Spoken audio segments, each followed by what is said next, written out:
Chapter 11, Landings. Forgot to tell you a Rover story. The landing is often the most difficult part of the mission. The hazmats frequently call the landing the 7 minutes of terror. Terror is not something I am sure I can experience, but it does not sound pleasant. It would be preferable to avoid it if possible. From listening to the hazmats talk, I have deciphered that during those 7 minutes, Journey and I will be on our own. We will be in full control of steering and guiding our own landing. This is because it takes too long to get a message from Earth to Mars. Therefore, the hazmats have to trust us to complete the landing on our own. During the landing, I will have to prove that I am worthy of that trust.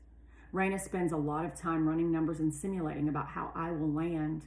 She does this late at night. She does this even when her mother and Sophie and Scott really want her to come home. Scott, I have learned, is what the hazmats call a husband. He seems very important to Raina too. One night I hear Raina talking to Sophie. She has already sung Twinkle, Twinkle. Soph, Raina says, I know it is hard to wait, but I promise I'm going to be home soon. The time will go faster if you get to sleep. Sophie, I realize, is like me.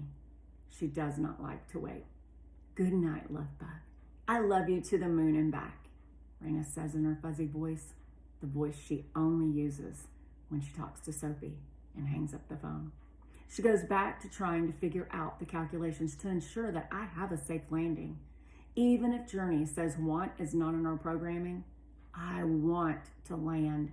I do not want to crash. Want. This is a human feeling I have grown very familiar with.